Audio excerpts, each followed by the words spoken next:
And we've been unmuted. Hello. Hi, everyone. Thanks so much for joining us. My name is Shirley, and this is Colin. Um, and today I want to interview Colin for his work on a software called Nextstrain.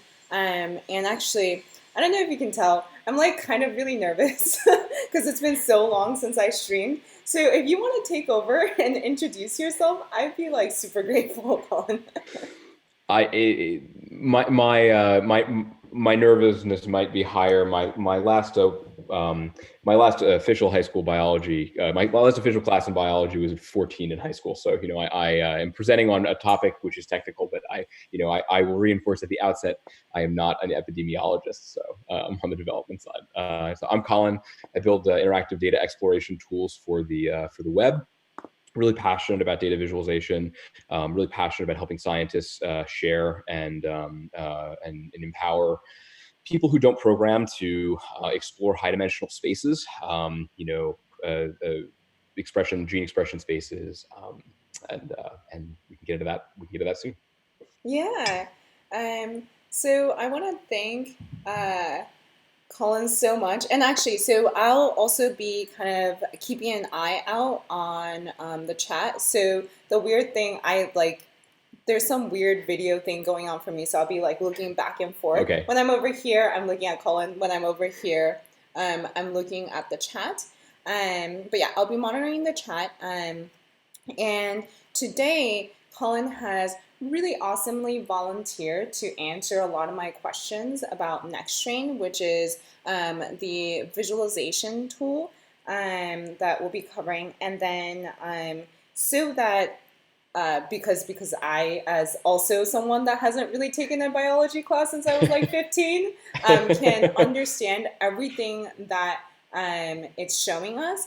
And also, because there's been a lot of interest from developers to help with the tool, with like open issues on the tool, um, we will also be covering potential like onboarding for it.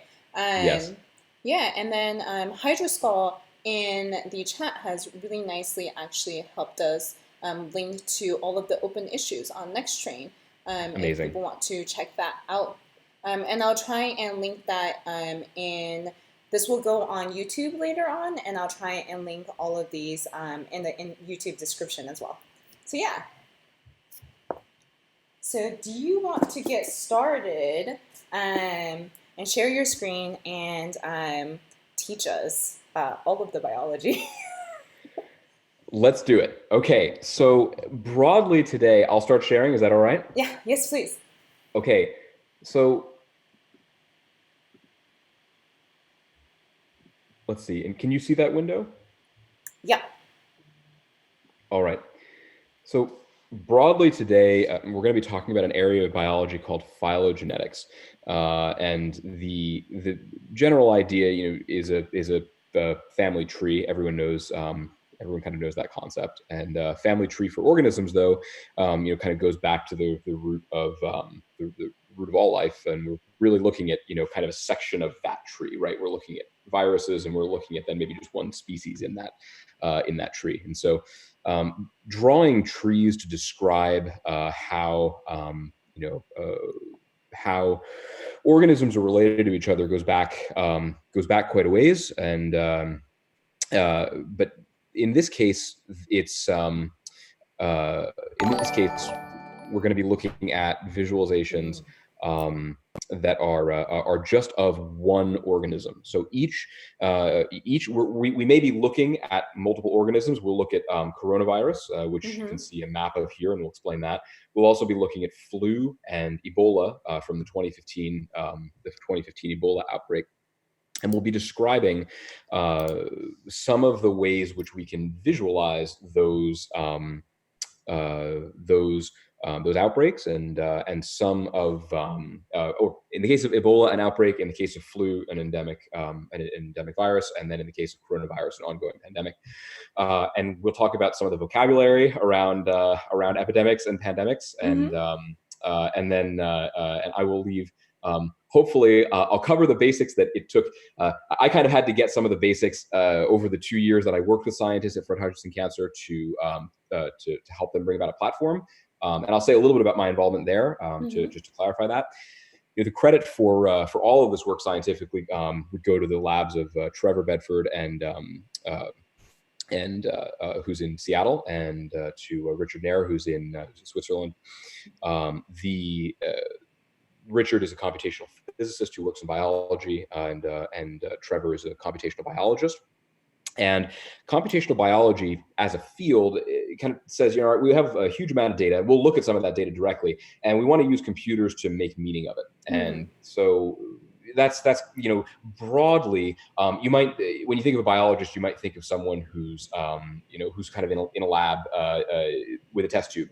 And while that that is a part of this pipeline, the computational bits are saying, well, we've got huge amounts of data, gigabytes of data, terabytes of data that have come off of the machines that are genetic sequencing machines, and now we need to make meaning of that data, and that's where things like machine learning become used, and just algorithms in general, statistical methods more broadly become useful for making meaning. Actually, do you want to jump around a little bit? And then since you mentioned Trevor and Richard, Yes. Can you tell us a little bit about the background of how you got involved in this project and like what might be your Sure. motivations? Sure. So funny enough, I'd be remiss if I didn't if I didn't say that it was a scientist, Jeremy Freeman, who suggested that I kind of take some of the visualization stuff that I was working on in web and then go work in science. And at the time, I was skeptical. I was like, I think I need to reinforce here just how little I know here. I'd be really intimidated too. I feel the same way. Yeah. Like, yeah. Totally. I mean, Jeremy's got a PhD in computational neuroscience. He's an incredibly bright guy, man. and it's like I think you overestimate the what I have to offer here. And he's like, we really do need a lot of software in science, and there is an opportunity. We're doing a lot of visualization, and the need for software is great. And so I really that was kind of the initial spark, and push came from Jeremy, who's a friend, and then with Trevor's lab in particular. I was kind of sitting around during the Ebola epidemic, and I just put up a silly little website that kind of scraped some data, kind of a lot of the stuff you see now, right? It was like, newspapers were reporting like the case rates, like this many cases, this many deaths. This tomorrow, it was just another number in the newspaper. This many cases, this many deaths. And I was like. Put a continually updating graphic there and reference the same graphic every day, so I can I can kind of see these numbers in context. And you kind of see that right now in coronavirus, people trying to try out different charts to show the numbers in context. A lot of kind of innovation on Twitter and other places in the visualization community ongoing for this pandemic. At the time. I did that, and then Trevor actually saw it when I sent out a message about it, and he sent in a pull request for a line of best fit, and then later on, and we just kind of collaborated on GitHub, and then later on, and that was like a Saturday night project. I mean, it was like a hack project that took me a couple hours. I was like, here's a line that wasn't so hard, right? Like show the data in context, and then that it ended up that. Trevor sent out a message, which was like, "Hey, I'm looking for some help on the website." On a project related to the tracking evolution of viruses in real time. And it was completely mind blowing to me. And I had never, it's an understatement to say that I wasn't like, on the cutting edge of what was becoming possible with this, that I was just completely intrigued by the idea that humans could track evolution in real time. Yeah. Or what that would mean, or what does that even mean? And so I just reached out, and we ended up, kind of ended up hitting it off, and I was able to kind of contribute from. They had a prototype, they had visualizations on the web, they had a tree on the web, they had a map, and I kind of helped them go from we have a tree and a map on the web to can it be a platform that the community we can have multiple diseases all in one format. We can have kind of make it repeatable and drive have deep link to states. We'll show some of that, but you can deep link to states in the visuals in the visualizations that Yeah. that allow you to see. So that kind of web infrastructure stuff, and then visualization and product side. And then after 18 months or so, I kind of handed it off back to their lab, and they've and the people in their lab have been incredible, and have just kind of have just they've all gone on and expanded it, and added things, which is really fun. Yeah, and I think there's like several things that is incredible from that story, I think. And the first thing is just this whole like I love your story about how computational biologists like I just think of these like really smart people and they're like, no, we Yeah, need your help as like tech people, as like software engineers, because oftentimes yeah, how I feel is absolutely. like as a data visualization person, I'm like, oh yeah, like I'm just doing this thing like for fun or like for a Right. job, but like I never really thought of it as like anything that'd be too helpful until I think like hearing stories like this is really amazing because like maybe I don't have that much of domain expertise in like one subject, but like our domain expertise is working with data, and so like I think it's really Totally. cool how your story really kind of emphasizes that, Hmm. and also um, what you were saying about like being able to see this in real time. I Hmm. only discovered Nextstrain like um, because of COVID-19, and I started because Hmm. I think I was feeling the same about what you were feeling with the Ebola outbreak. With this Right. one, there's just like so many numbers every single day, and Right. actually. The reason why I started looking at the numbers myself is because uh, we were actually planning a wedding reception in Tokyo in May. Wow. Well, congratulations first. Congratulations. Thank you. Um, and then we were like, well, uh, should we should we still keep going with this? And then all of the numbers were just kind of like every day, of course, changing, but also like Right. such big numbers. And I was like, okay, you know what? Right. I'm gonna like take a look at the data myself. Started looking at that, and then that's how I came across Nextstrain. And then the thing that was so incredible to me about Nextstrain is just like you said, how you can trace the real time mutations of the virus. And then the reason why I reached out to you, actually, I reached out to Micah asking if he knew anybody that could help, like, walk me through the Nextstrain, and then he introduced me to you.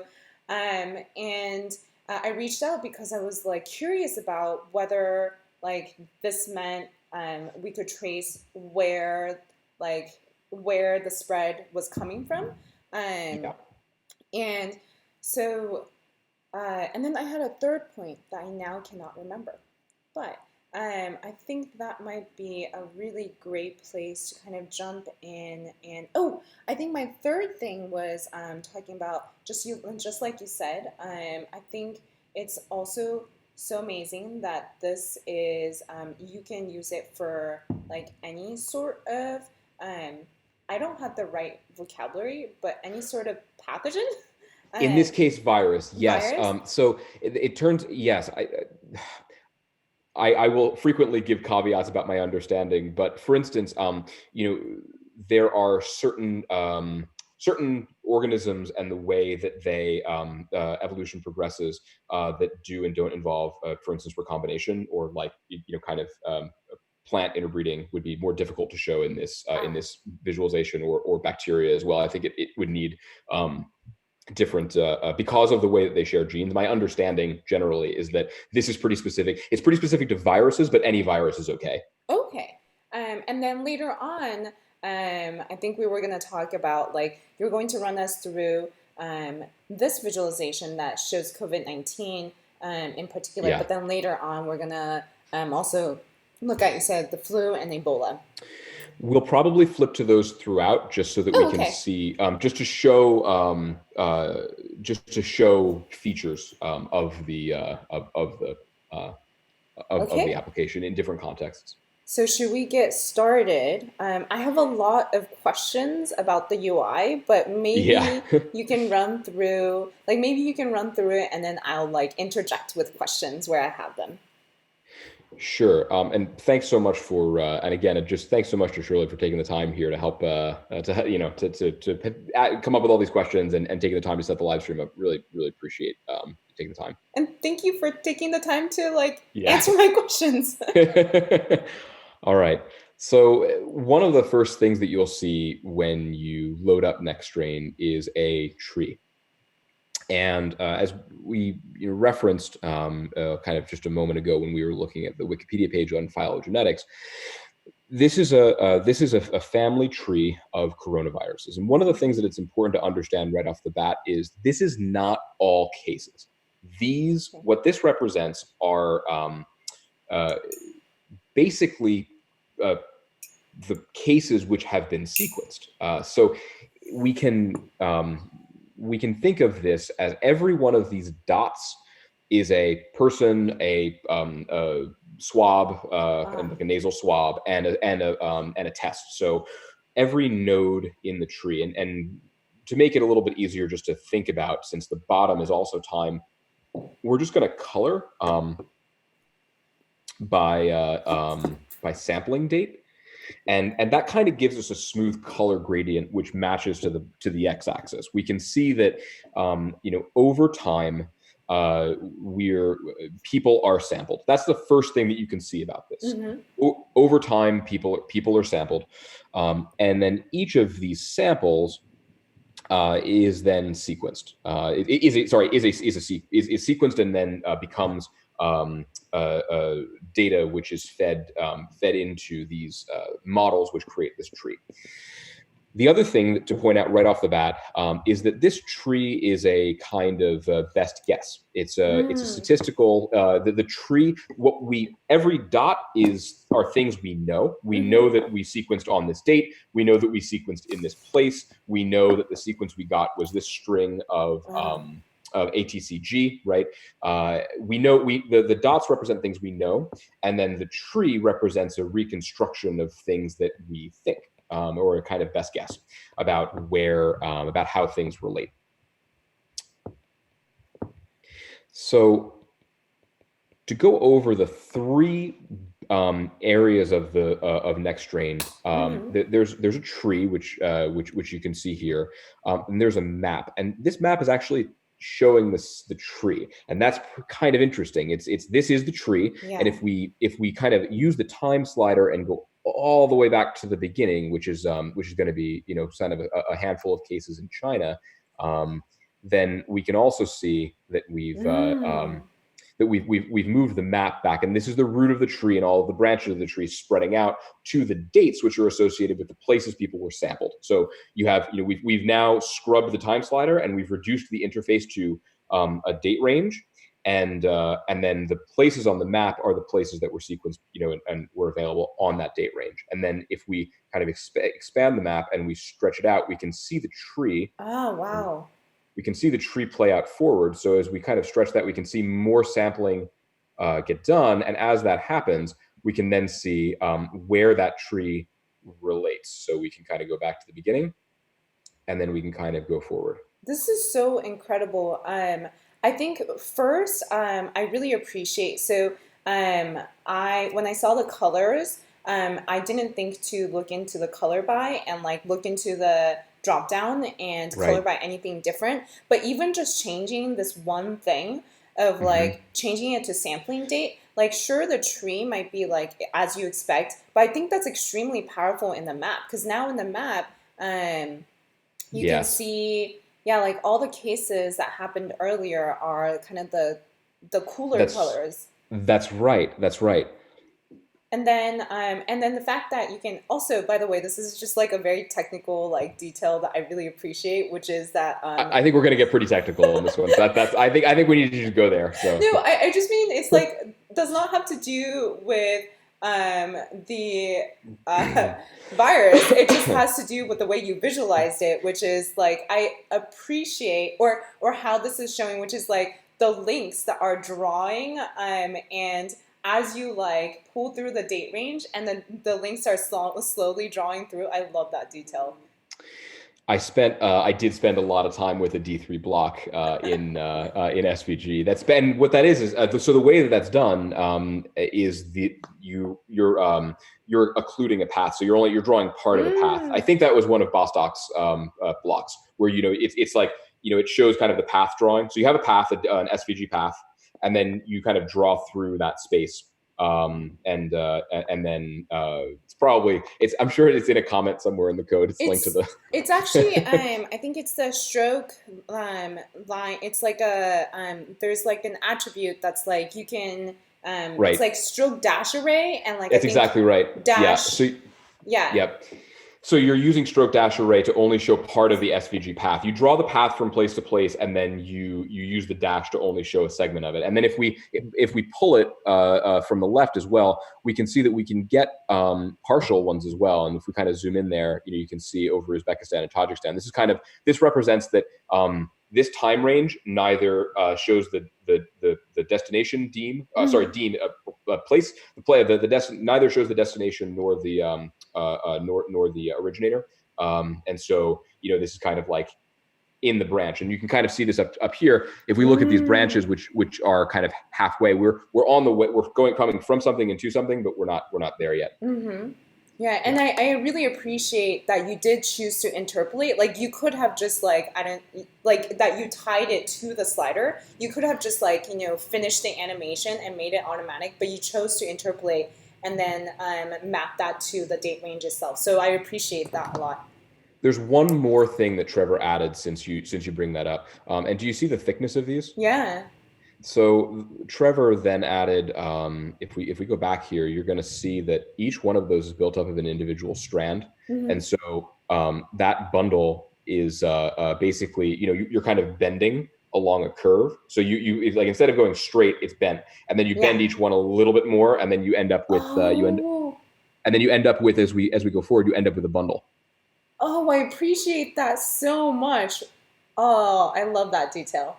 Yeah, Um, that's that and that we were thinking about line thickness beforehand, and the problem really is that line thickness itself ends up aggregating all the colors, and then you have to show an average color, and it's not as accurate, and so you really want to show each line because each line it does have information, and so we can make that dense, but that is a detail.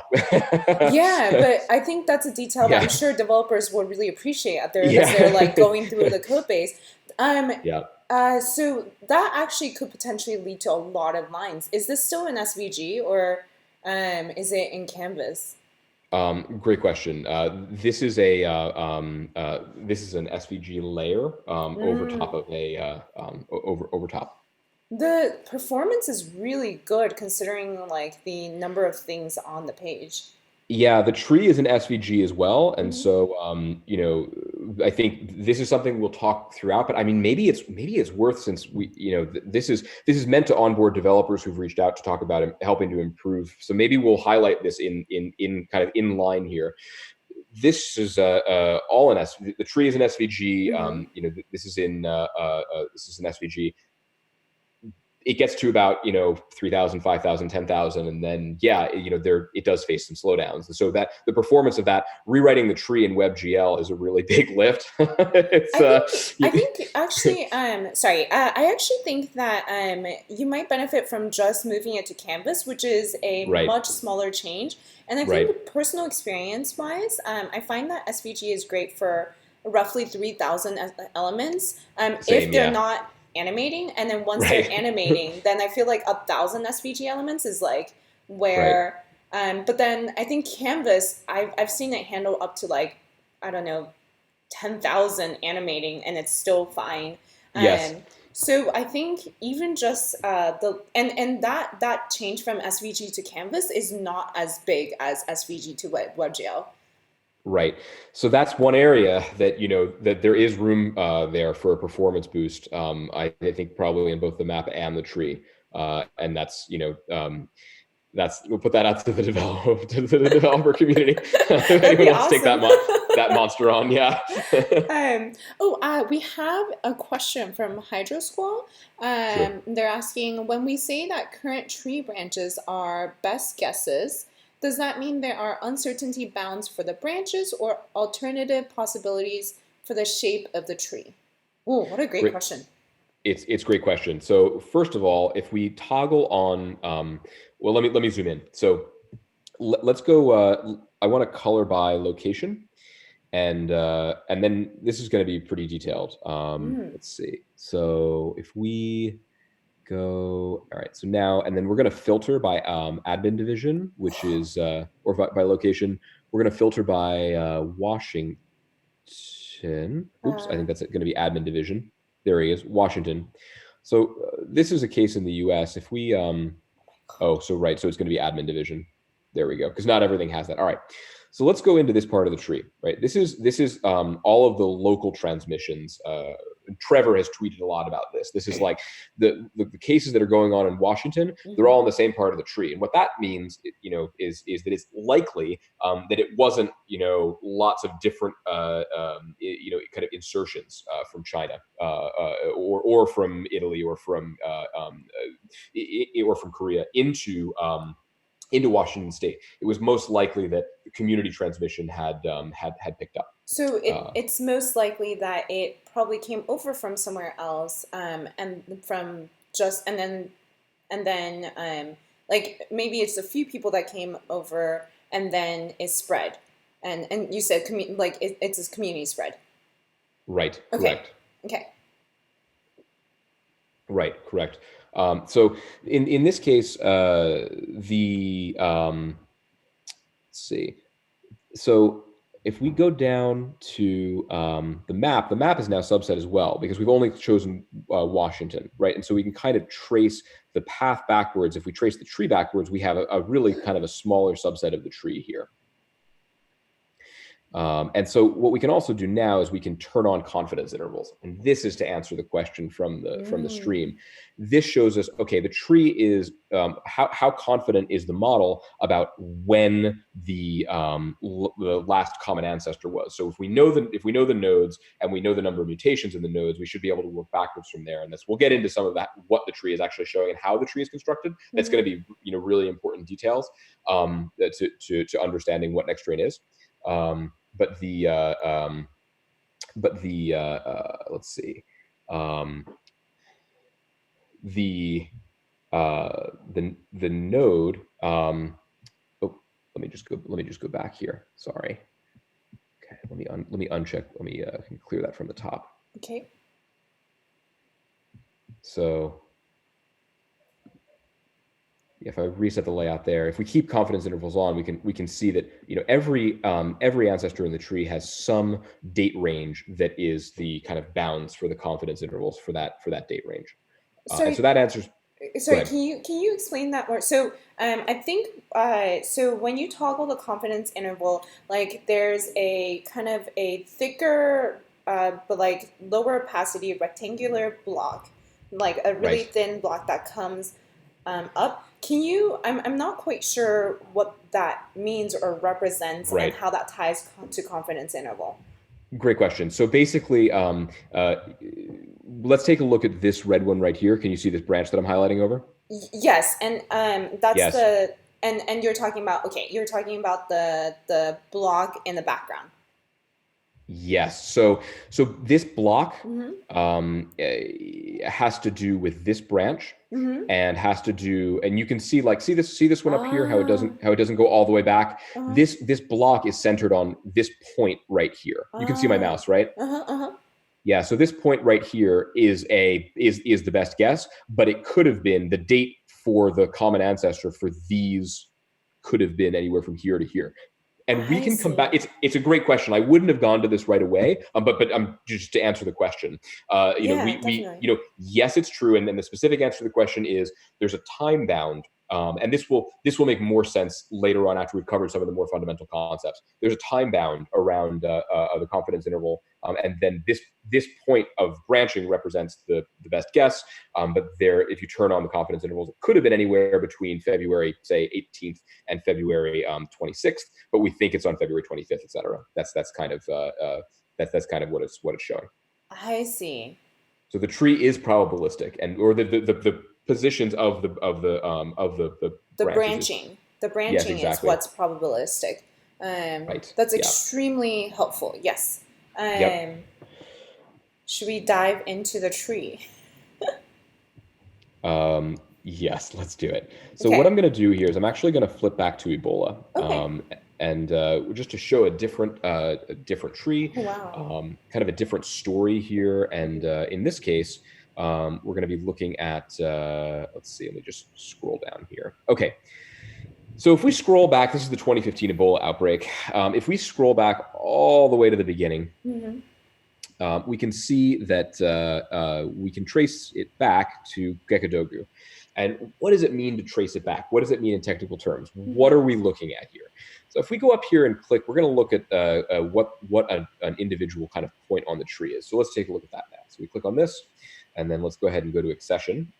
And what that's going to do is it's going to bring us to NCBI. And if we scroll down, um, here, we're going to get to the sequence. And so Sorry. each Can you quickly explain accession and NCBI, or but only if it's relevant? accession and NCBI, Yes. I'm just trying I to. see. Um, yes, like why you went through the paths you just did just now. Right. Great question. So, okay, so accession means kind of where it came from. So what? Mm. So each one of these nodes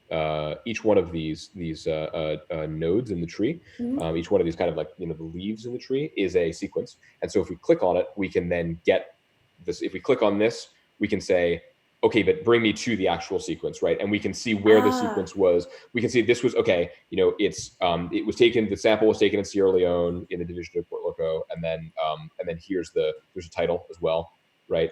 And authors, etc. And then you have collection dates. So you have some metadata and some metadata about this. Hmm. Okay. Okay. Thank you. Yep, absolutely. So the sequence is then is the data that was produced by the lab that took that sequence. So in this case, it was probably a blood sample. Could have been blood or urine, I suppose. And I think it varies from virus to virus how the samples are collected. Hmm. Um, but in this case, you've got let's scroll down to the bottom here. You've got some 18,000 positions.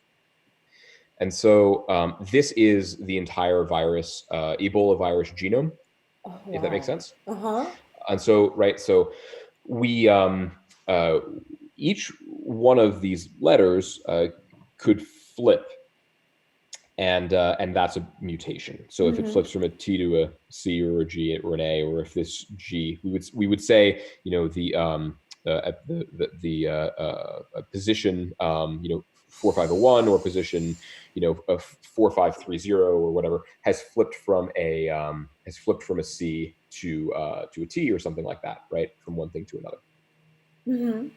Okay, and so what we're the kind of incredible insight here, and this is truly turned into one of the I think at this point it's got to be one of my favorite pages on the internet.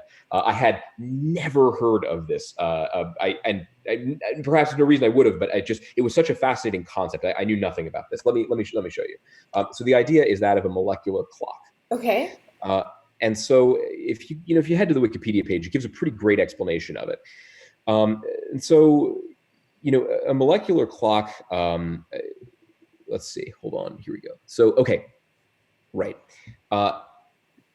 Is this idea that and it changed the entire way that I kind of thought about evolution and or the kind of the way that I had it in my head, which is that these things these things flip like at a regular rate, right? Oh. And that rate's different for every organism, and that was just like, oh, wild, right? And so that if we know how many hosts it has to be in to flip, and Whoa. if we know how many, or on average, right? Again, it's all statistical. Or if we know how much time, then we would know, for instance, if it's got this many mutations, well, it must have been mutating for this long.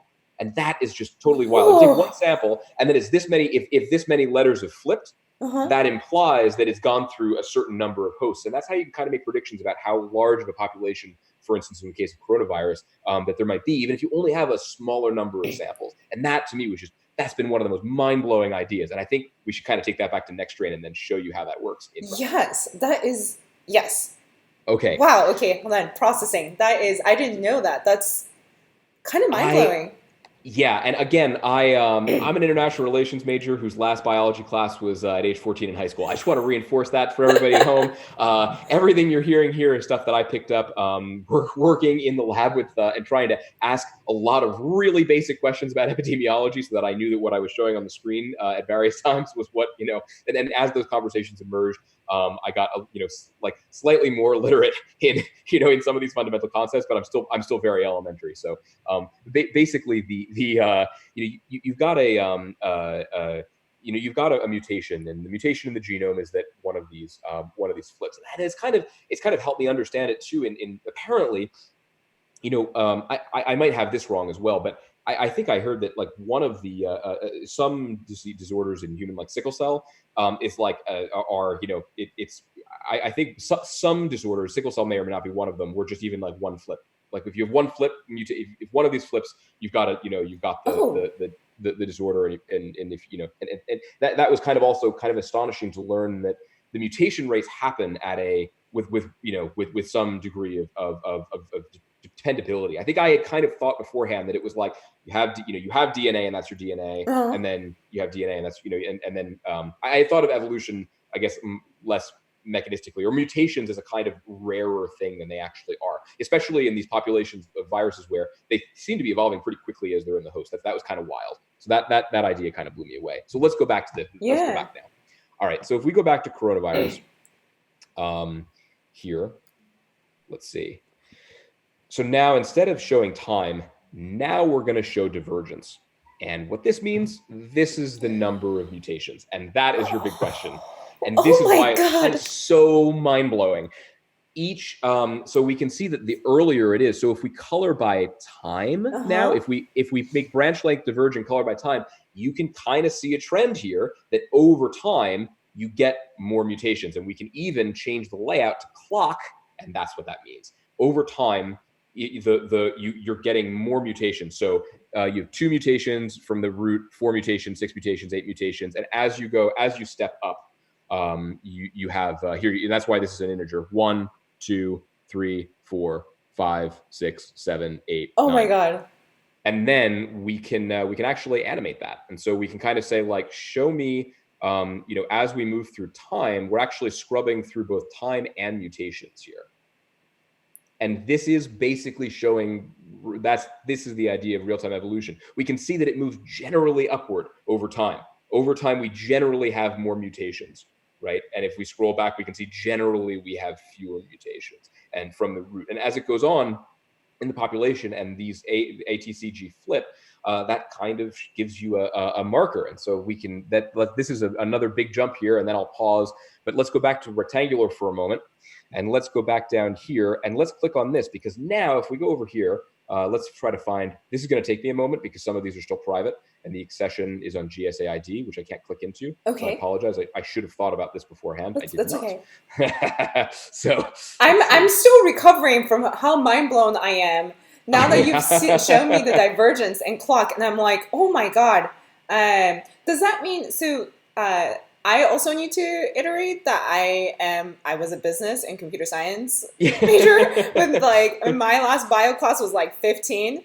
And so this is just me trying to put together everything you just said. So is that how um, because you know the number of diversions, and that's how you have that kind of a confidence interval of where, like, when the branches, um, when the branches diverted, because you could Right. trace it back to us, like you could make a guess about time and date.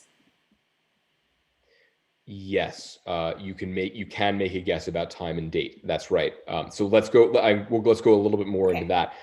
If you go to Ebola on, and this is all kind of run off the URL. So that's we can talk about the platform side of that as well a little bit. Mm-hmm. But if we go to clock and we go to time, We can flip back and forth between divergence and time. If we go to time and we go to clock, it'll give us a rate estimate. And now we kind of understand this, right? Substitutions per site per year. And across all of Ebola, if we go to the -3, we've got, we've got something like 0.0015 substitutions per site in the genome per year. And that, if we go back to rectangle here and grab one of these guys, let me go to, hold on, let me see if I can find let's see. Yeah, this looks like all right. So if we go back to Ebola here, and we, just an example, let's take a look here. This is position 1. And then all the way down at the bottom here, we've got like position 18,700 and something, right? Mm-hmm. All right, if we go back to the interface, now we're going to go to another graph. The last graph, which has the map, is this. Take a look, 18,000, and this is the substitutions on the sites. Oh my gosh. So this, if you click this, if we click this here, then we can say, aha. So what's happened here, right, is that something's flipped. And it may make a little bit more sense here if we go to nucleotide rather than that. Okay, so it's going to flip from, let's see, if we go to a nucleotide, here we go. This should be, okay, so there you go. So it's we've got an A most places, but then it mutates and it's a G. And everything after that has the G, which means that you can use that like a kind of marker to say, if I got it, if there's like a few people, right, and one of them has the G, and they all go to a stadium, and someone else gets sick, and you say, okay, you had the one with the mutation as a G, and the other two had the mutation with the A. Let's sequence someone else in the crowd and see whether they had at this particular, at position 347, was it an A or was it a G? And if it was a G, we can say, aha, by sequencing the genome, we can say that we've had some success in tracking it probabilistically. Probabilistically, you got it from this other person. I think it's actually kind of an interesting case here too, because if we zoom in, it looks like it either mutated back or I'm not sure which. Yeah, look at that. Yep. So. Oh wow. So this one's I can't explain that. That would be for the scientists to say whether that had they thought that had mutated back or whether they thought that had just I don't know. I don't know why. So let's see if we go to nucleoside. Here we go. So here's a different one. Okay. I'm gonna ask. You just did like a series of actions that were like super smooth and super fast throughout the tool because you're like super in tune with the tool. And I'm trying to figure out if like I should understand what you did as like a general population layperson trying to understand what's going on, or is that more helpful for like the scientists that are using this tool?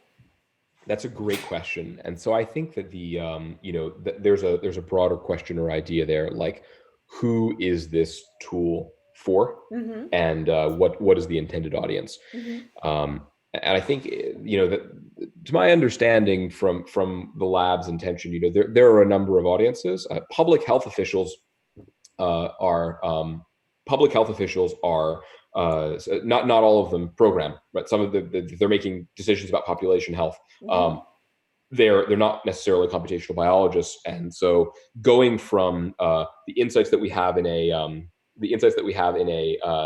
Jupyter notebook, right, in Python, to something that's digestible for people to explore. I think this kind of gets to the motivation of like, why build an explorer? Because every visualization that we're showing here can be generated in Jupyter notebook. There's nothing here that, right, the map, the combinatorics and as you said, kind of flying through the high dimensional space, that's the part that the telling stories, and especially the number of combinations of stories that you can tell. If you're a researcher or a public health official and you're just working in Korea, then and let's go back to coronavirus here.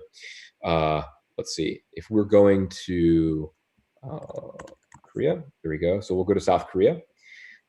Then perhaps you're going to be interested just in this, let's see, color by sampling date. Perhaps you're going to be interested just in this part of the tree and who's transmitting to me and when, right? And how many kind of like insertion events were there, right, in the country, or was just one and then local transmission? Were there multiple passengers from airplanes that from different places that came in? If suddenly tons of the strain in South Korea showed up in some other place in the world. That might be interesting from a kind of a surveillance and a perspective to kind of see who is transmitting to where. Mm-hmm. Let's see. And I think also it's interesting from the scientist perspective in that if we go back to Ebola, and I'm actually just going to open up Nextstrain here, Ebola, so that I can kind of show you. Let's see, Ebola 2013, 2016. Okay. All right. So in this case, we have a. Let me just. Okay.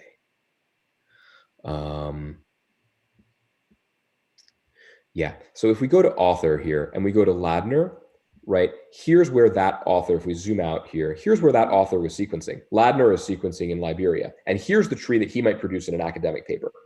I see. And then if we do Goba, Goba et al. Over here, here's the tree that Goba is going to produce maybe in his paper on the kind of phylogenetics. But that's fine from like maybe a public health research perspective, and they might even share data, but that data might have to be partnership. It's not necessarily open data, right? So encouraging the open sharing of data, getting one big tree. The idea that there's going to be like one tree where all of the open genomes are, that's not, we can't take that for granted. That's part of that's actually really, really new. And so the idea that like, okay, in a public health event, we need to share we should sequence and we should share the genome like right away. Even though it might mean that we get, there's sensitivity about getting scooped on publication. You may have noticed that before I was clicking on these nodes, but they're all GISAID. And if we click on that, then it's just going to bring us to the home page, right? Because these are not necessarily, this requires a login.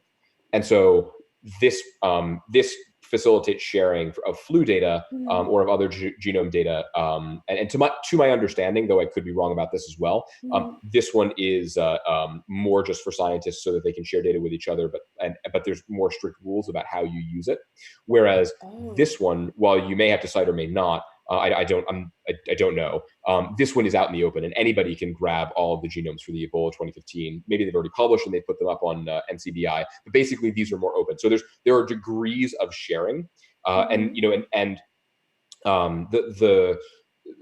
some cases, I mean, I think in some communities in the epidemiological community, I think this is pretty, like Dropbox or sharing genomes around. I don't. This is still a work in progress in terms of how do we share lots of data quickly so that we can all see it at the same time. And part of the idea of the platform motivation there is like if you're a scientist and you upload your data to Nextstrain, you can see it in the context of all of the other data, and you can get insights about your own data too. And again, scientists can do that on their own in Jupyter Notebook locally. That's not something that, Nextstrain's not the only place to do that. That's more of a data sharing issue. But there is some incentive, right, then to say, if we get all of the data in one place, in a place where everyone can, view it and explore it in a tool, that there's a good amount of motivation to have that kind of single place.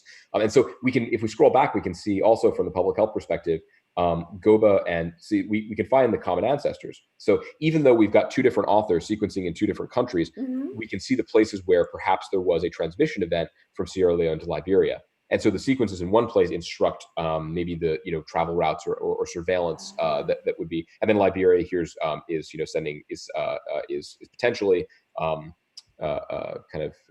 transmitting back to Sierra Leone. So this is okay. So I want to show you one thing with this as well, because it's kind of an interesting visualization. I'm going to reset this.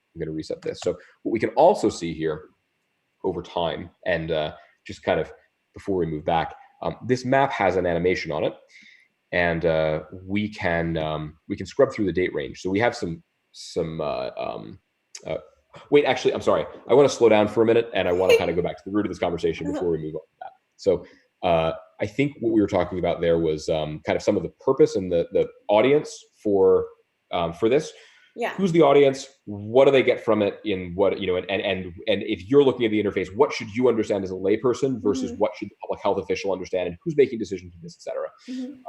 And so transmission tracking is one thing that we can, if we have all of the samples in one place, then transmission tracking is something that we can do using the tool.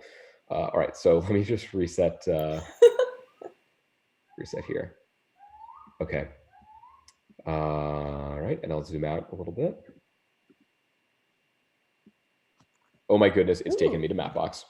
I'm not sure what I accidentally clicked. I think I clicked the bottom there. Okay, the improve this map part, yeah. I think I did click, yeah. All right. So actually, maybe I should pause there for a moment and just catch our breath, because that's a lot. That was like all the way from divergence through some of the more considerations of where the data comes from. Yeah, I think it was really awesome. I think you've covered all three of the visualizations, and obviously, like, you've covered some in more detail than others. You're right. Like, the divergence one is extremely interesting. So, like, for context, when I reached out to Colin, I like sent him a bunch of questions, and then for each visualization, I had a set of questions. And then for the divergence one, I was like, what this? I don't understand. And then Colin was like, this is the most exciting part, which it was. And I actually do want to slow down a little bit and just like kind of understand. I'm going to take it back to, because I think the divergence, the clock, I think that was so interesting. And then when you went down to was it called entropy, the like very last one that's kind of like a thin bar chart, like the one at the very bottom? Yes, that's right. And then so that one, so I think you breezed through this super quickly, and so you're saying that like each virus. Oh, actually, before I get into that, I just want to ask a tangential question, Sure. which is and make a comment, both tangential, which is as a like normal person, my kind of question is like when this gets sequenced and like and it's put online. The part that's put online is, you said, purely the virus, and so it should not contain any like anything about the individual person or anything. That's a great question. So the data about patients is protected. That's correct. What you have is you have meta analysis, metadata. Where the sample was taken, where the sample was taken, where the administrative division and the country and locale, things like that. So U.S., Washington State, and then date. You have things like that. But then, like, it wouldn't be like I look at the DNA sequence and I'm like, oh, it's this. Again, with my like very rudimentary biology. That's a great question. So if you're sequencing the DNA, if you're taking a swab and you're doing sequencing, like, can't you put that on 23andMe and like what would and like, aren't you sequencing a person? That's a great question. When you get a sample from someone, so if here's something else that completely blew my mind. All right, so do you know what a min ion is? No. All right, I didn't either. So yeah, this was new to me. Okay, so if you yes, I do. I have done that a lot of times. That is not what I'm talking about. Sequencer, but we'll take that too. All right, so if you go to images here and let's see, I just this thing is wild. So for field sequencing, we're talking about backpack, like sequencing virus genomes from samples and setting up mobile labs or setting up very small scale laboratories. This is not as expensive as it was. It's about $1,000 or $900 per sequence. So, that's an interesting kind of idea. When you're looking at this, every one of the dots is about $1,000. What? So if we go back to like time here to make so they don't overlap. So every one of the dots, so you're 477 genome sampled. The equipment you can sample a genome for about $1,000 plus like the time of the lab technician and everything else. So every one of these, so there's like $477,000 worth of like this stuff, though that's not necessarily what they use. They didn't. I don't know if they used a MinION for all these. I just know that like this is cheaper sequencing, and it happened. It's cost of sequencing is coming down, and Okay. so that's like another thing that kind of as a metric kind of blew my mind I walked in one day to the Yeah. lab Ali Black was sequencing and helpfully explained where everything was, and it was actually that thing sitting on her desk. And I was Wow. like, I'm sorry, come again? Like that's That's really it's cool. like you got a wet line, and this is actually, I believe, this is fluid right here. So you're this little like curvy S path right here. Hmm. To my understanding, that's fluid. So you're putting like you're going through a number of steps in the lab to get a to get us the sample and then it prepared.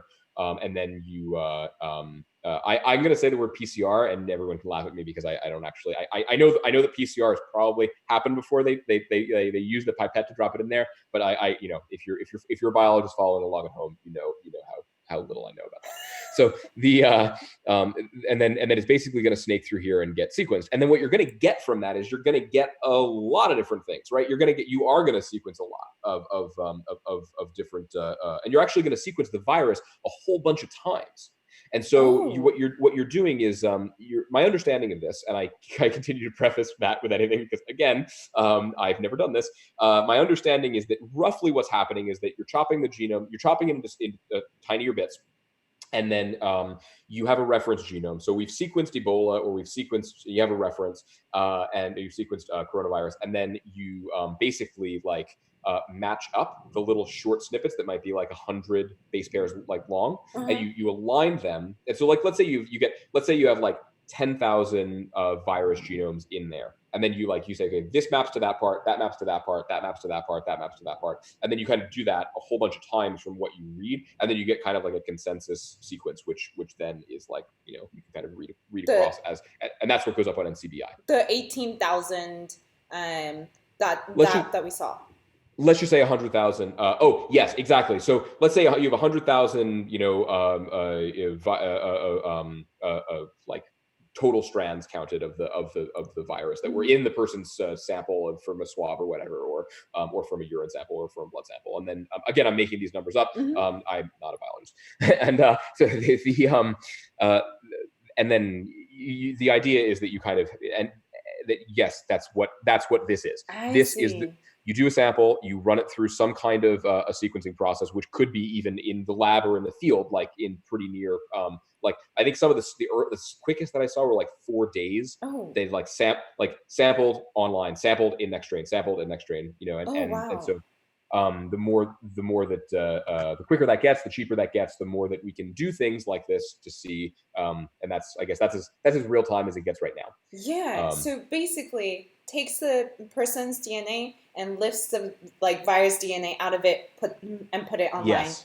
That's Right, real. exactly. Sorry, that's This like an is oversimplification, but for No, no, like no, no. That's right. That's right. This is the virus genome, not the person's genome. that's really Yeah. helpful to know. And for a peace of mind. And Right. Yeah.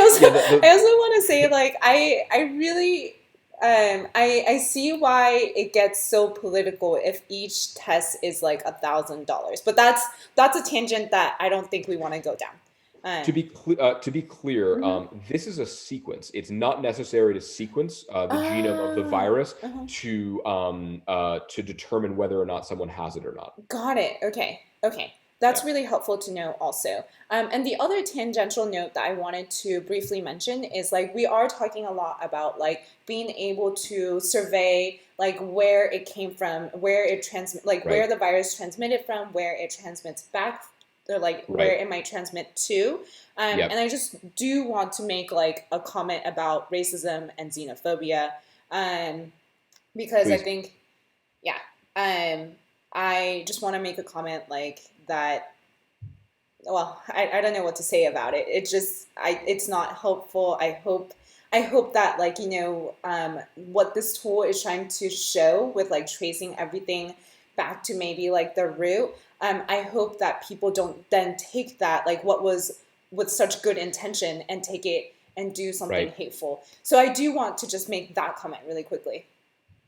Yeah, and I think from a public health perspective, then there's nothing helpful about that, right? Yeah. We are all globally. I think if anything, it this makes clear how much we're all in this together, and how much one country's response can determine everyone else's. And I think that, I'm not in a position to comment or qualified to say, the various responses from various organizations or agencies around the world. But and I will say one of the ones that was most inspiring to me was the Korean response. The universal healthcare, and they had set up. And let me just show that real quick. Let me go to.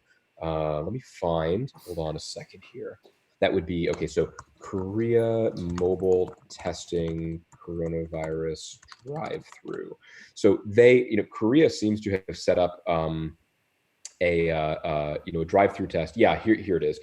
Korea seems to have set up a drive-through test where they're Wow. testing huge numbers of people a day. Bring your car through, get swabbed. They'll let you know. I don't know exactly whether they let you know there. I'm assuming they don't. I'm assuming they let you know, like, after the sample Hmm. gets taken, completely free. I mean, we are so far behind in the United States in Yeah. having that kind of scale and that kind of rapid response to viruses. But we have. I bring that up specifically, in response to what you said, because I think also we have the public health officials have a lot to learn from each other, right? Yeah, definitely. So yeah, I think that might be a really good place to take a break. And then after we take a break for like maybe 5 minutes, Sure. then I want to go back and ask you about the like super speed magic that you did, where you like went to divergence, and then I think you went down Sure. to entropy, and then you Okay. like Yeah. Yeah. clicked Yeah. Yeah. on like you called it nucleotide, which I don't even remember what that means anymore. Mm, Um, and then that showed you where the gene, like where it might have flipped, um, and so let's pause here, and great. take a break and then come back, because there's I feel like there's still so much to cover, right? Yeah. There's we could talk for a while about this, but and I'm happy to go on for as long as you have time. Yeah, so let's five, let's say 10 minutes if we're gonna go on for another while, Great. and then we'll be back at let's say 1:15. Great. Okay. Okay, I'm gonna switch us back to our hold on.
Hi, we're back. That was, I guess, a very much needed break.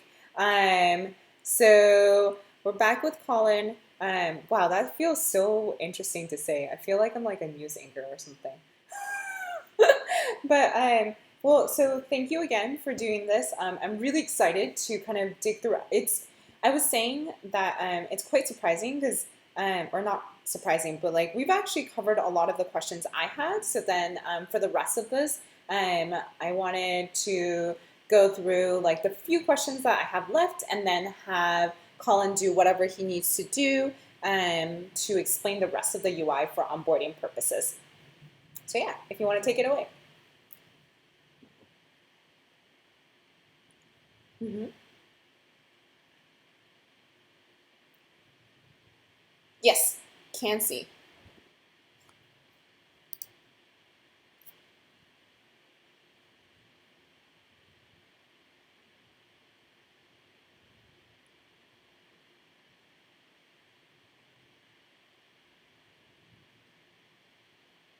Mm-hmm.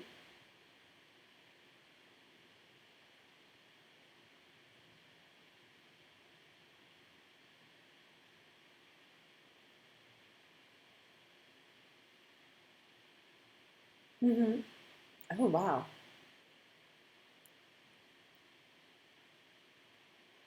Wow.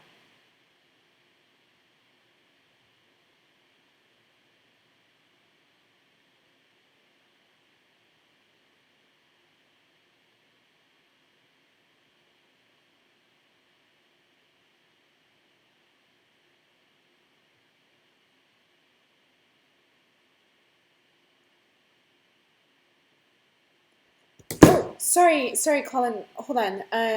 I got a comment that they can't hear you. Sorry. Um, let's see. Thank you for pausing. Indeed, it would make sense that they cannot hear you. Hold on.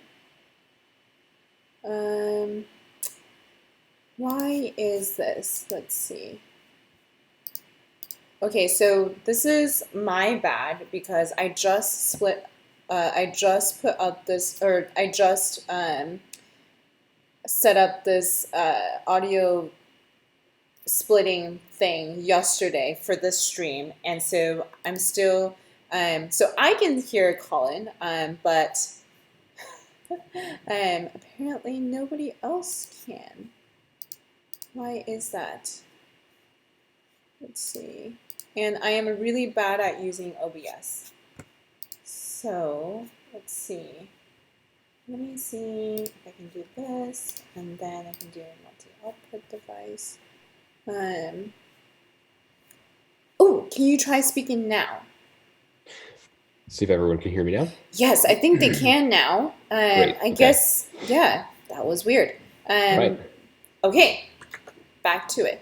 And then Cool. if anybody in the chat can help us confirm that you can hear him now, and then Talking. Let's see. and then we can have Anything? Colin. Well, there's a bit of a lag, so we'll let that go. And then Okay. if Colin, you can go back to, ooh, yes, Majestic Mac says it's all good Great. now. Great.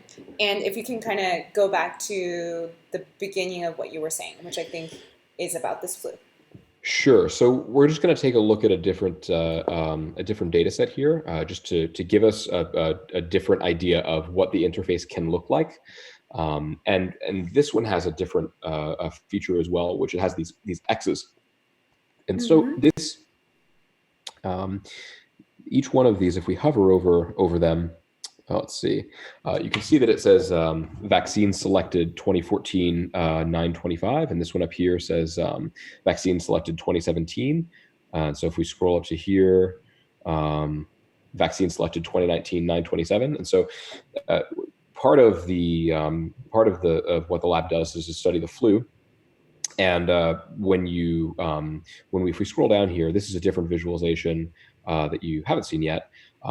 This is I think the word for this is a cladogram, which is a kind of a neat let's see, I believe cladogram is the word, and I might be wrong about that. Let's see. Oh, nope, I am. Okay. I think it's maybe a Mueller, might be a Mueller plot. Okay, let me try one more thing. Okay. Oh, Mueller plot is no longer Googleable. Oh no. Okay, hold on. Uh, okay, let's see. Mueller plot. There we go. Let's see. Is this it? It is. Okay, here we go. So for everyone following us from the visualization side, this is a Mueller plot, and this is a tree. This is basically which over time Mm-hmm. which clade has more population than the other. And so if we look at this, we can see that this maps this, like, let's look at this more recent one, A1B 137F. That's the newer one, and that has maybe, I don't know, 30%. And we can look up here, 137F, right? So that's like, we can highlight those. Sorry, can you define clade? Yes, clade is part of tree. So yep. Let's go to the Wikipedia page for that too. So clade is a group of organisms that consists of a common ancestor and all its lineal descendants. Related to like taxonomy. There you go. This is all right. Again, related to phylogenetic tree. You have phylogenetic tree. A part of that tree is a clade, and so this is if we go back to coronavirus here, we don't necessarily that you can't color by clade on. Oh, wait a second. I take it back. You can color by clade. I haven't done that yet. Oh. Okay. So, and then if we open that up, yeah. So the clade is a part of that's meaningful to the scientists, but not necessarily to lay people. But the idea of a clade, the idea that the tree kind of has parts, that's kind of interesting here because it partly explains, like, if you get a flu vaccine and it didn't work. Maybe you got a strain which was kind of far away. There are multiple strains of the flu circulating, so and then you can kind of see the relative prevalence of which countries have one strain of flu relative to the other, and you want to. It gives some view into the complexity of making public health decisions around like who you might want to vaccinate for what. Yeah. Kind of a neat. This is a neat and different view into the tool. Something that it can do that we didn't really cover before. As I thought we might come back with this, just to give everyone a really different view. You can see where the vaccines were and what they were picked, and like the vaccines corresponding to a strain, because you have to take a strain and you have to kind of inoculate the eggs. So growing flu vaccine in eggs is something that is kind of a medical industrial process. That let's see. Oh, there you go. So. What? If you didn't know, so the flu vaccines are, to my understanding, grown in eggs over time. So, Wow. gotta pick a clade you want to defend people against. So, all right. This is that's just something else. A really different way the interface looks in a different context. Like, it's not so these can be pie charts. Basically, I could have said. The map also can display as a pie chart to show relative frequency of clade if that's what you're showing. And then right now for COVID-19, it's just a little bit too new to be able to color by that. So it actually does have coloring by clade. I'm just not qualified to say what it means. Got it. Okay. Yeah. Meaningful to them, but not to us. We're mostly going to know, like, for lay people, it's like coloring by date or coloring by country or coloring by administrative division is meaningful. And so that's where you can see, oh, this red group here, happens to be like Washington. And then if we kind of zoom in here, we can see, U.S. Washington. These are all the sequences from Washington and U.S. California. I believe actually this gray one right here is the might be the cruise line. Not quite. Oh. I think that actually is the out in the water. Yep. So I believe that's the cruise line. Okay, so we wanted to go back to you were asking just before the break. Nucleotide. Yeah, right. Okay, so all right, so this is where it gets a little over where I think I'm in the most risk of saying something inaccurate.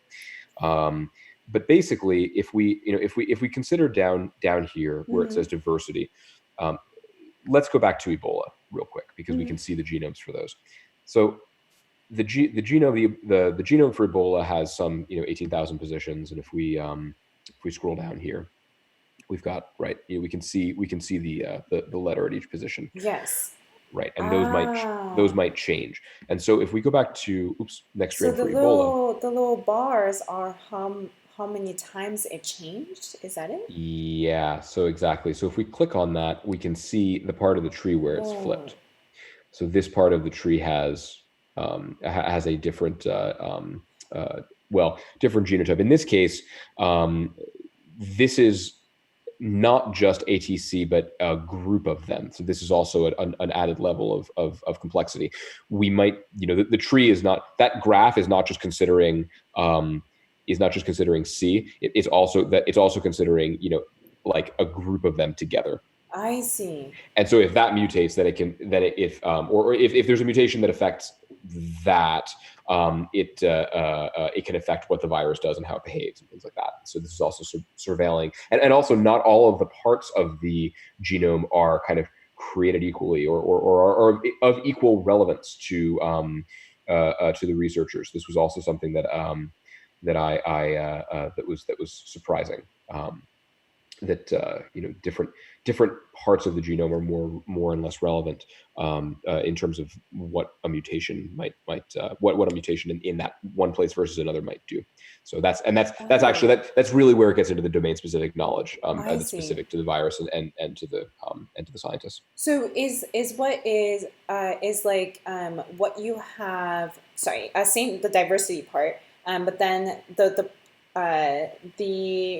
kind of those little bars that say MP and BP35. Is that also the domain specific part of like, um, Like this part right here. yeah.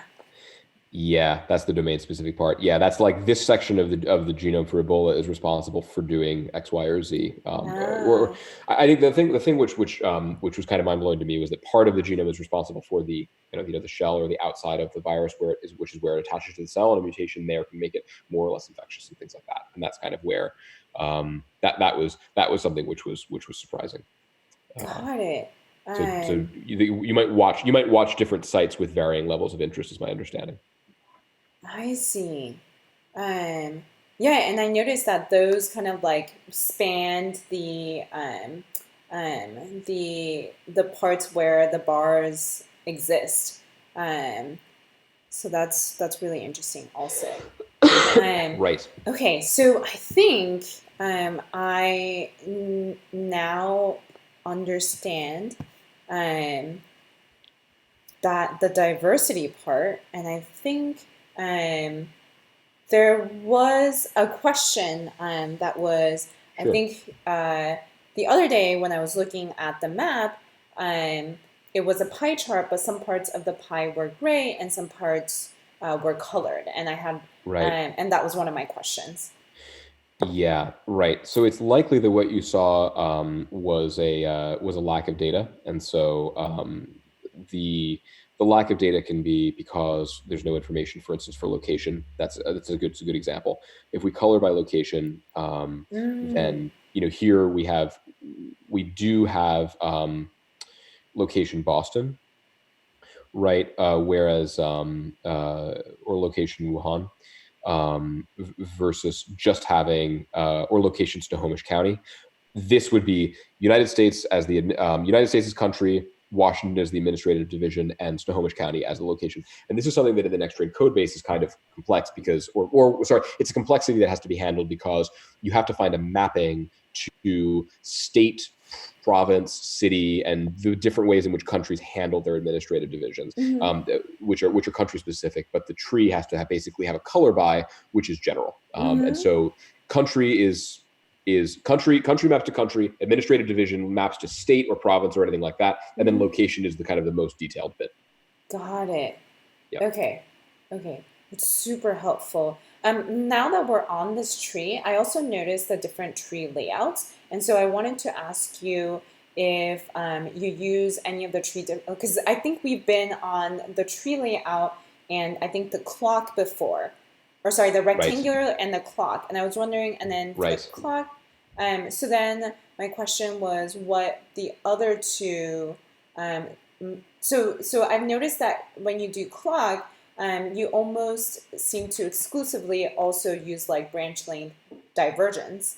Um, Right, and they're actually the same. They don't actually change it in this oh, case. okay. But time, yeah, but time does add the rate estimate of 30 subs per year. So Oh, so and then this is compared to Ebola, which was like 0.00105 subs per year or something like that.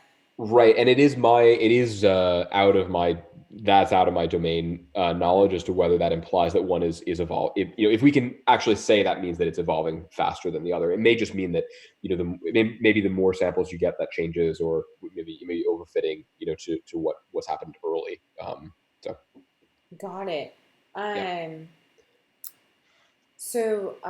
and then the question was what the radial and unrooted layouts might be good for or used for. Sure. So let's go here to we'll stay on administrative division and we'll go to radial. So the radial tree I think would best be compared to the rectangular tree. Mm-hmm. So here we're gonna and again we'll simplify this by using time sampling date. And so if we go from here, we can see that time goes left to right. In radial, time goes inside to outside, Mm-hmm.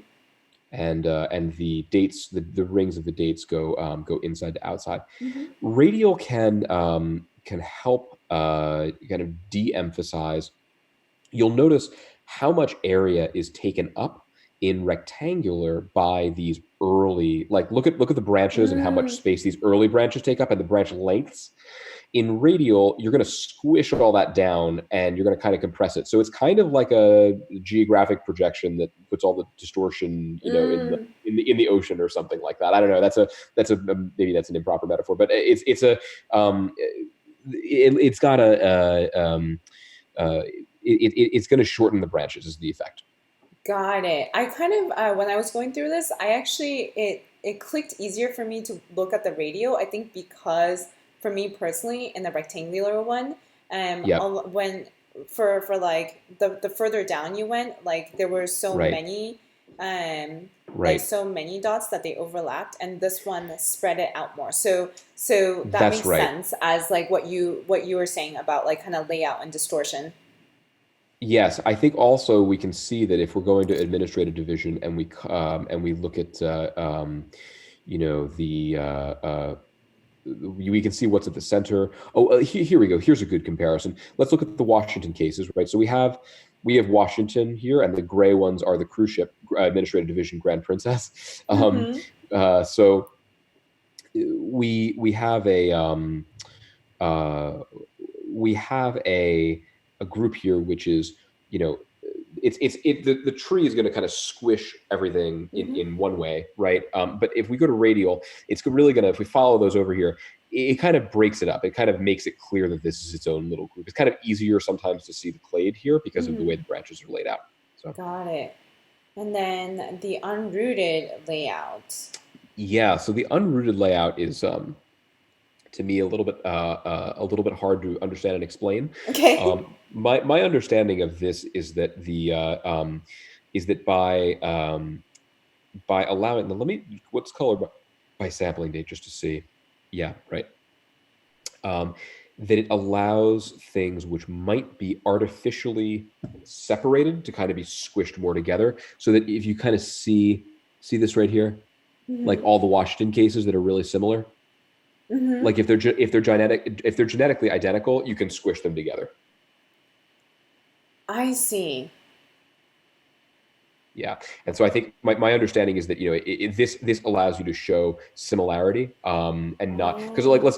let's take Washington, right, and if we go to administrative division, which is going to be red, and we'll see red over here. Mm-hmm. On tree, red is going to maybe, I don't know, maybe it's going to be spread out more than it would be in unrooted. It allows you to kind of squish it together more. So that I'm the least clear on how that one's used. Okay. I Yeah, was going to ask a question, um, but based on what you said, let me ask it anyways and sure. see if it's So my understanding just now was like, for example, with some of the for some of the dots they overlap because, like you said that they were very similar or the same. I think. Um, Right. Whereas with the Washington ones, it seems like there's quite a few that are like there seems to be some like distinct Right. branches, and so they might be more similar. Ooh. That's kind of a neat one, maybe too, to show that. I think that's like if we go to unrooted and divergence, that's actually going to, yeah. So Oh. that's going to show, I believe that's going to show to that point. If we look at Washington all the way over on the right, that's these guys here, and we go to divergence, Mm-hmm. it's going to squish them all to a point. I see. Okay. Okay. Yep. Okay, that's really helpful to know. If we I go back to wanna. rectangular, oh, sorry, go ahead. Sorry, what? No, go ahead. Oh, I was gonna then ask about the rest of the options on the left-hand side because I think we've covered a Right. good chunk of like the top three quarters, and then there's like branch labels. Yes. Uh, Right. So again, to go back to clade, we can label the tree by clade, and we can change the map resolution mm, to country, which is going to be let's see if we color by, yeah, so we can color by administrative division, and this would allow us to answer questions like what percentage of the US cases are Washington. This is not the best interface to get that kind of information. It's not mm-hmm. like it's not as dashboardy and specific as that. Like you can't hover over it and see that information, but you can get a snapshot look. Also, we can color by division. And we can also color by location, or sorry, show by location, and then that can again kind of zoom in. Mm-hmm. And in that case, it'll put the U.S. cities, right, rather than if we go to division, it'll put it at the state level in the U.S. and then otherwise it can put it at the city as well. And then we do have a grid option if you want to look at these things side by side. You can zoom in here, like on an area, and then maybe subset the tree just to Washington, something like that, and then take a screenshot, something that facilitates that kind of sharing. Got it. I have to admit that all of the links down, like all of those links, I thought were like citations or something, and I didn't even like look at them to realize that they These were filters.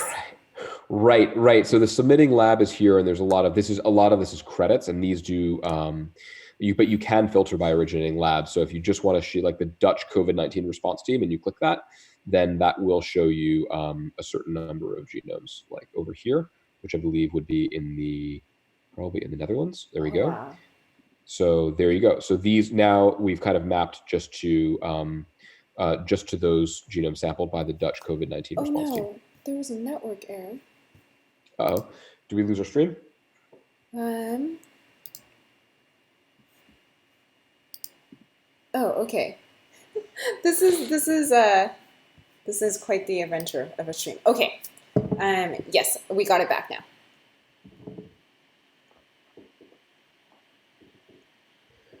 Okay. Great. Okay. I think that was all of my questions. If there are any more that you want to cover for us. I think I should show you the animation. Hold on just a second. Yes, okay. That's a fun one. All right, so let me go to... All right, I'll go to full, and then I'm going to remove the filter, and I'm going to go to time and color by administrative division's fine. That'll give us, we can try a couple different colorations. And then there's a couple options for coloring the map and kind of what it's going to show. So let's see. All right, I guess this is probably best if we do this. Now we do double it. You can see that it's doubled.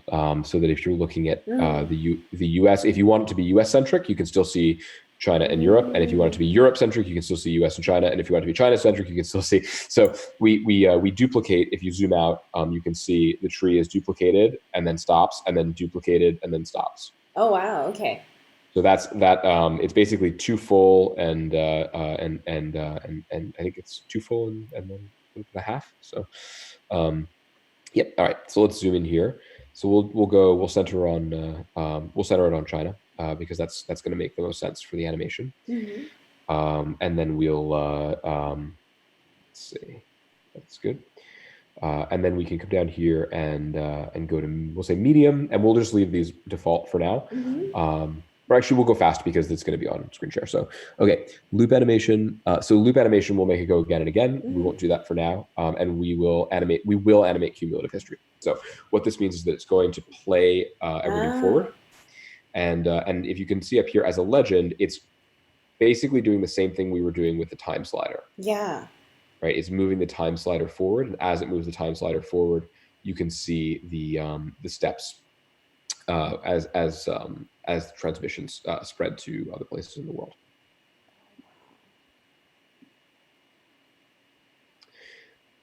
And then more towards the end of the tree here, there's going to be a lot of sequencing in Europe and US, obviously between the end of February and now, and then you kind of reflect that here. Yeah. Wow. Yes. Yeah. So a big jump really quickly. Right, big jump in sequencing at the end of February, as as Western countries start testing, and then if we can see it, it's quite different if we reset this and then turn off animating cumulative history, and here we go. And so this is kind of yeah. So this is a time slice, so you can see if we go up here, it's animating just this bit of the date range. Okay. And as it animates that slice, you can see, it looks more like you're animate. Sometimes you have the tree, or sorry, sometimes you have the nodes and the deams. Other times you just have like a branch on the tree, and then you're animating across, like over that branch. And again, this one is sequences. This is not total cases. This is just sequences. So, I think the Dutch having 82 of the 477 really overrepresents the Netherlands. They've just done a lot of sequencing. And so it doesn't mean there's more cases in the Netherlands. If we zoom in here, but you can see it does appear that the Netherlands has done more sequencing than Italy has, for instance. And that's not that there's more cases in the Netherlands, just more sequencing. Yes. Important distinction for the entire interface. Yes, definitely. I'm just currently mesmerized by the animation. you might play it locally as well, and there's a there may be delay through the Zoom. I don't know what the respective frame rates are, but yeah, we can. The steps to replicate this are pretty simple. You just go to Nextstrain, and then go to the coronavirus page, and then scroll down to the bottom, and then basically just click play on the map, and the map will animate, and it's kind of equivalent to scrubbing through that time window. Hydrosquall asks, what's an example use case for looking at two trees simultaneously? It came up in a PR review. Great question. I will have to defer that to the biologists. I don't know. I don't understand that particular graphic. Okay. Yeah. Okay. Good question though. Should we? So I was actually going to say, perhaps we should transition. One of the things that we should talk about are some of the big categories of issues that are outstanding for Nextstrain that developers might want to help out with. And if that's, but I don't want to preempt transitioning away from functionality if that's something that you want to do. No, I actually think this has given me a super good understanding. Awesome. For someone with no bio background, me. And so I actually was also going to say, like, what should we cover in terms of onboarding interested developers? Right. Okay. So, the Nextstrain is written. The client side is called Auspice, and the back end, the analytics are called Augur, and Augur is in Python and mostly, I believe, and then that kind of runs a model, writes it to S3, and then Auspice loads it up and and displays and renders and facilitates exploration in the browser. Mhm. And so that's an advantage of this, is that we have all the data on the client. We're not making any calls, any subsequent calls to get more information to the server. I see. The technologies that it's built in, React kind of orchestrates everything. Things like this, having sidebar collapse, or handling state between what's clicked and not. That's React and Redux, and then the tree is in D3, or just JavaScript, yeah, D3 JavaScript in general, and then the map is in Leaflet and Mapbox, and then there, with an overlay, and the overlay pane on Leaflet is in that's in D3 as well, I believe. So it's a quick overview into the technologies underneath it. Mm-hmm. So there are a number of categories of kind of asks from the lab, and one of them is testing, and so there are issues on the Nextstrain, on Auspice, for end-to-end testing. That's things like accelerating, basically automating some of the in-browser testing. When you push a change, tweaking the dials and knobs and making sure that everything works as it should. They're having to do that kind of testing with a number of data sets every time they push, to make sure that all the different functionality, like if you want to get some functionality like the clade graph, you have to use flu for that, and so etc. So things like switching data sets, end-to-end testing, like switch data sets, change the date range, change filters. That's all stuff that has to be built. And there's an ongoing thread on Puppeteer. So if you have testing expertise, that's one thing. Do you want to open up the GitHub like list of issues? Would that be? Let's see. Yep.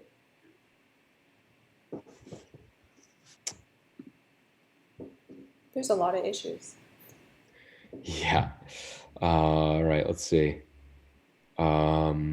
Like maybe the high priority ones you can filter by, or sorry, I just Yeah. thought maybe it'd be helpful for people to be able to see like the issues. Totally. I think there's a ZenHub board. If you install ZenHub, let's see. It's actually Um, also quite helpful to see this because yesterday I tried to find I wasn't so what you explained about Auspice versus I think the backend one, that was helpful also because yesterday I was trying to find the issues in the Zen hub right. and I wasn't sure where to find it. Right. So end-to-end testing is one of the ones that I think is most urgent to accelerating. Well, it's also fundamental to having more contributors, right? If the more contributors we have to Nextstrain in general, the more work has to be done on making sure that all of the features that are pull requested are not breaking pre-existing functionality. Mm-hmm. So that creates a testing burden on the lab. And so that automating some of the quality assurance is good. That's something that is there's so change color by to X, then to Y, change geo resolution to X, move between all four tree layouts. Making those tests happen, that's something that the community can definitely plug into. Mm-hmm. Another thing is just general performance audits, and I think where that's really going to lead almost immediately is like, well, we need to really get off of SVG for having thousands of items in the tree, Mm-hmm. or in the map. This is obviously not a particularly it's like for transitioning between.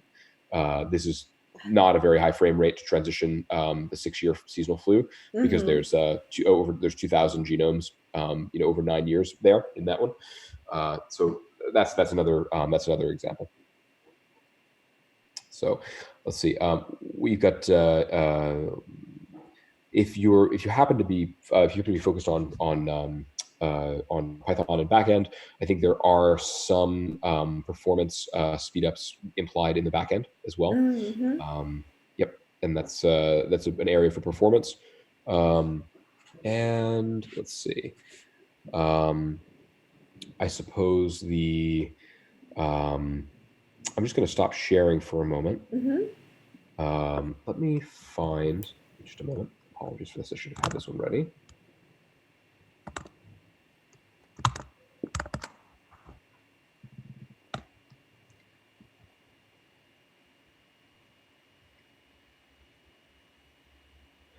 There are also some issues around narratives. And so if you some bugs in narratives, and that's I think that actually is a useful thing to show. Just a moment. Mm-hmm. Okay, so let's share here and say I'm going to share browser. All right. If we go back to Nextstrain in general, you can see that there's a situation report here. And the situation report replaces the left sidebar where the left sidebar was driven by the user, Mm-hmm. and the user was telling stories. Now the left sidebar is driven by the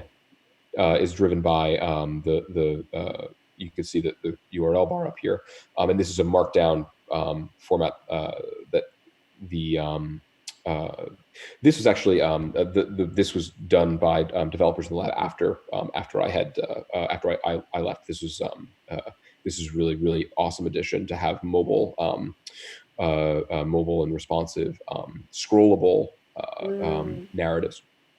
So you could kind of tell a story using the tree, Mm-hmm. and this one's kind of neat. Like the two sequences from Rome are directly connected to each other, and both have a travel history to China. There's Oh. sufficient divergence to show that two Italian sequences are identical, while other nearby sequences from England, Brazil, Switzerland, USA are actually separated by the Italians from the Italian sequences by 2 to 4 mutations.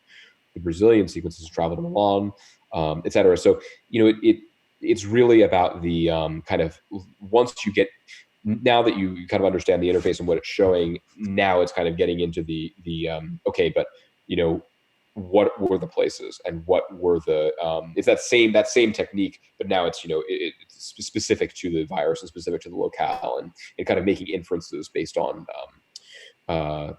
like this one, right? The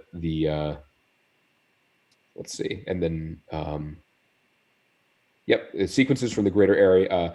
These sequences from the greater Seattle area cluster together. They strongly suggest community spread and that SARS-CoV virus has been circulating in the area for some time already. So that's a pretty good that's a good example. So then credits. All right, so there you go. That's another thing, another area that there are issues Mm-hmm. for.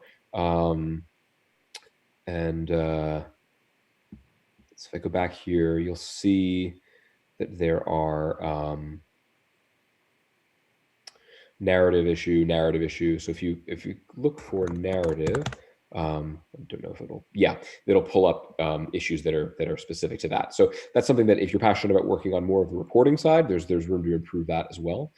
So I think that's basically like there's a big bucket of performance stuff, there's a big bucket of testing stuff, Mm-hmm. and then there's some of these kind of like little issues like colorblind friendly Mm-hmm. colors, and maybe there's a mode. It seems reasonable that someone could pull request a mode for Mm-hmm. colorblind users that uses a different color scale.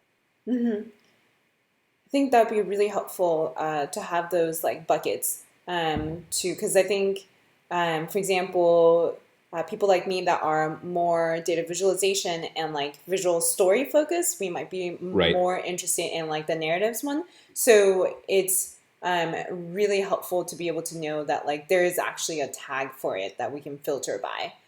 Right. And Right. then is there can't like this is purely out of my own curiosity as a dev. I just Sure. I just want to know how that narrative is implemented. Oh yeah. Yeah. So let me go back to the Git. If we go to the GitHub, Mm-hmm. um, I believe we should see. Oh, we might need to go back to Nextstrain, and then there should be a narratives repo. All right. Let's see.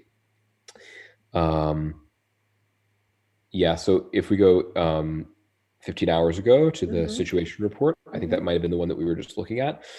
You've got an executive. Let's Oh. go to raw here. So it allows the scientist to write a markdown, and then it kind of consumes it and uses the the header. There you go. And then this, let's see. Um, I I want. think it's I think it's this right here. So yeah, here we Oh, present, and then brilliant. so it uses the so the URL. You can deep link to any place in the tree, and so the URL. So because of that, you can drive the components off of the router, and thus you can drive this off the router too. Okay, that is super exciting to me. Because that was like my biggest question when you were showing the narrative. I was like, how Yeah, do you link each section to like these different visuals? Like how, because like I'm guessing that the people writing these narratives like wouldn't necessarily be developers. So I was like, how are they specifying? And that's that right. actually is like an exciting part that I like forgot to comment on earlier, which is I absolutely love how every single action um, is um, you have a route for. And thus like the Right. sharing of like and that like I'm sure is 100% intentional because then like when people are exploring it makes it so much easier to share the view that they're looking at and comment on it.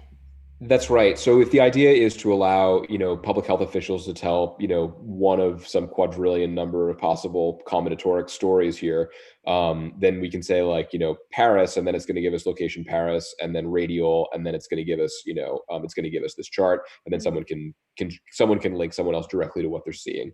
And so that is you're right. You're absolutely right. That is intentional, and that's that's an important aspect to be able to pass links around on email. Is Yes. basically like bringing the interface and bringing the exploration and bringing the storytelling to where the people are working already, which is like I can text you a link, I can email you a link, and I can say hey, look at this, or I can share application state. Obviously it's not always possible to shove all of your application state into the router, Mm-hmm. that with explorers, but in this case there's quite a bit that we can shove into the router. I think that's absolutely brilliant. And I think the fact that you or like that the lab has kind of taken that into the next step of being able to be like, okay, so if we can pass around these links and That's then right. like comment on it, why don't we make a whole narrative section where we could just use Markdown and then That's right. link to the views? That's so exciting.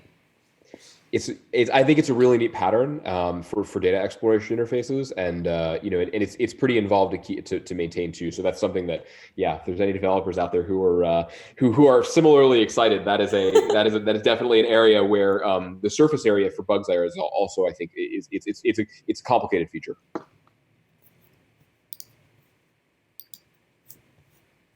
Awesome.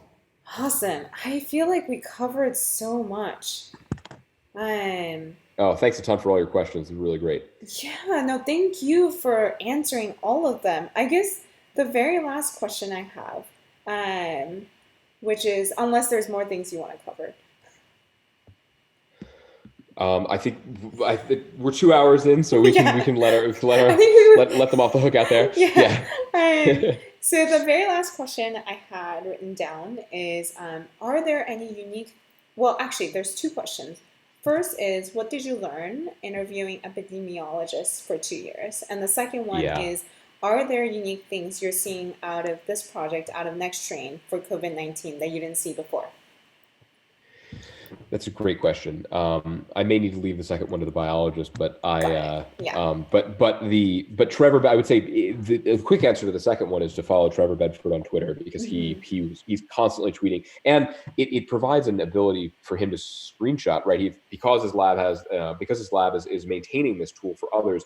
He then can screenshot it and share what he's seeing, Hmm. and that's a good place to go to see Nextstrain in action on coronavirus. Um, the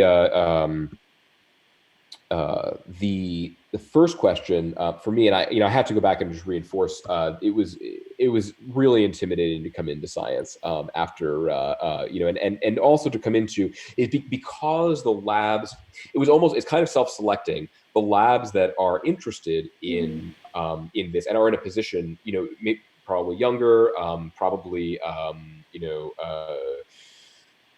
ready to try something new, like this, go out on a limb to invest lab time and lab money and resources into maintaining a platform, which is for other labs.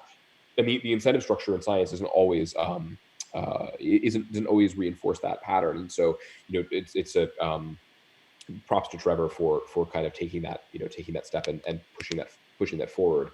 The I learned a lot about science that was unexpected, like the incentives for publishing and the way in which data Ah. moves around, and Mhm. like especially around computational biology, the way in which the wet lab biologists who are sequencing, and then the people who are doing comp bio, some of those labs are integrating where they have both wet lab and comp bio, sequencing to analysis to publication all in one. And they're, are you developing methods in the lab to like figure out a new way to make it faster or more accurate to sequence, or are you in the or are you on the comp bio side and you're downstream of all that and you just care about bits, and you're moving bits around in a computer. I think that's it's been really interesting to see the landscape Mm. of modern biology up close in that way, Mhm. and to see the ways in which data sharing and open data in science are changing what's possible and what we think of as Mm. scientific discovery and transmission, and that as well is kind of Nextstrain is kind of in the nexus of that, right? It incentivizes data sharing so that you can have one big tree all at once that everyone can all the scientists, all the public health officials can evaluate on the pace of an epidemic.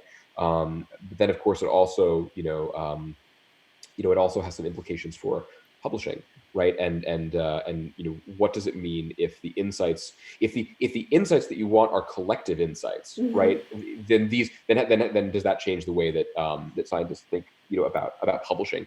And I think that's something that's been really interesting with explorers and kind of aggregated the open data to think about, because I have kind of an outsider's perspective on Yeah. that, right? I'm not bound by publishing papers, and so it's like, oh well, why doesn't X, Y, or Z thing happen? And it's like, oh, I mean, because the entire incentive structure of science is against that, So kind of seeing the incentive structures for how publication that, or and how to, or GISAID for kind of, more private brokered data sharing models. That Mm. was all really new to me. And so I did kind of, kind of walk back, and open a few doors, or just my own curiosity in science that were kind of unrelated to necessary. They weren't necessarily strictly necessary to be building it, but I definitely became curious about those structures, and then of course Huh. some of the what's become capable, what the capabilities have changed with the MinION and mobile sequencing is just Ah. wild.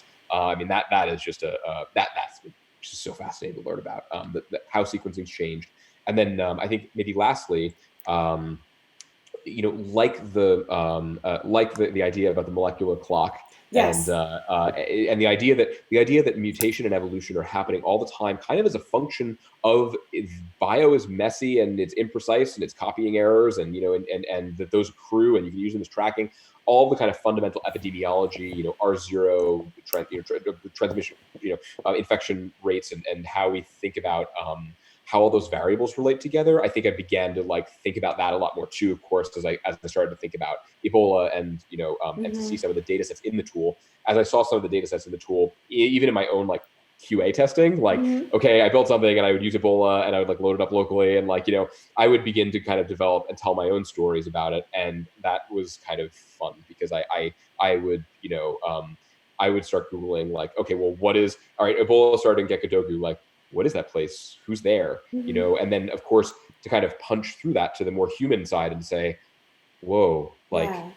these are sick people, Yeah. and these are people who went into the field to do this sequencing, and who work in public health and dedicate their lives to helping others. And I think that's also, at the end, to kind of transition out of some of the technical bits and transition out of some of the analytic bits, and to say each one of those dots is a sequence, but it's also a A sequence that came person. from a person who was ill, Mm. and then to kind of to keep that perspective and to continue to humanize the data, which is, Mhm. that's a nice segue, because that's something I appreciate so much more about your work, Well, and some of thank the way you. you inspire me, is that you work on the you're constantly trying to humanize data, and I really appreciate that. Thank you so much. Oh my gosh. What a great way to. Well, I guess there's no better way for me to end this. Thank you. Thank you so much. Thanks everyone for watching and listening. Yeah, thank you. Thank you, Colin. And then I will be uploading this onto my YouTube, and then hopefully, if there's any volunteers that's like willing to cut this down to what might be the most helpful for onboarding like developers, that'd be really great. But otherwise, thank you so much to everyone that tuned in, and thank you so much again for answering all of these questions. My mind is very blown both by Nextstrain and my favorite thing of today is also the oh man, I'm so bad at words. The clock, the Molecular clock. thank you, the molecular clock. That is also my favorite concept of the day. But I so appreciate what you say about having open data and also about making sure to keep the people in mind as we're working with the data set. So thank you so much. Okay, bye bye.